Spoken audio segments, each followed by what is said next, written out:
My name is Jeremy Newman. I'm with the Texas Homeschool Coalition, and THSC has a couple different major legislative priorities that we deal with. As the Texas Homeschool Coalition, naturally you can imagine that we deal a lot with homeschool specific issues, but a lot of people don't understand that we also deal with parental rights issues in general, which is actually probably our broader mission statement.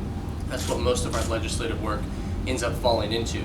We have a couple specific pieces of legislation that we're working on this session. We've actually been working on for a while.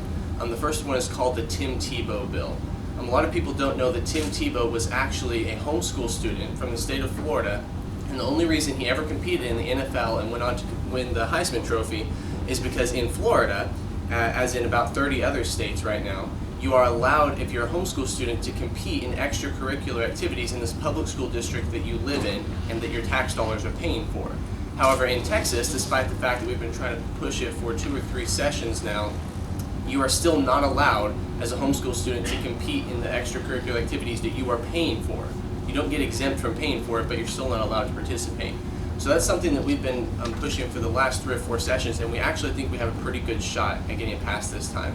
Last session we got it all the way out of the Senate, made it all the way over to the House, and ended up dying in the House Education Committee on the last night before it was going to be able to make it through to the floor.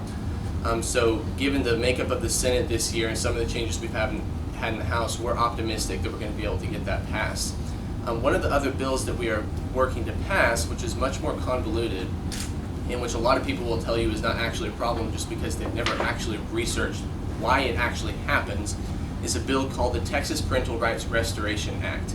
In Chapter 153 of the Family Code, there is a section that allows for a situation where if you are a single parent, then your mother or father-in-law can sue you for access to or possession of your child. And they could potentially receive that access under temporary orders for an undefined period of time without having to provide any evidence against you that you are actually unfit to have possession of your own child. So possession and access in the Family Code are generally supposed to refer to visitation. It's supposed to be an extremely temporary thing. However, under temporary orders in the Family Code, the judge can render an order that has no expiration date on it. And so we've had situations where the child was removed temporarily for sometimes 3 or 4 years at a time, with the parent never being allowed to see that child in the interim period. And so we've been working for the last 3 or 4 sessions now to amend that section of the code to tighten up the requirements and require the the grandparents to actually meet the statutory evidentiary burden that they're supposed to meet. Because as long as they're getting temporary orders, they never have to meet that burden. And so that's one of the changes that we're trying to make. We actually deal a whole lot, those are the 2 pieces of legislation we're working on pushing, but we deal a whole lot with other issues that are brought up from a parental rights perspective in particular. We end up dealing with sometimes pro-life issues from a parental rights perspective, or health issues like vaccinations and things like that we've gotten into in the past and that we're actually going to end up in this session and have already. So there's a pretty broad spectrum of things that we end up working on, but parental rights is kind of the overarching, the thing that kind of ties all of it together.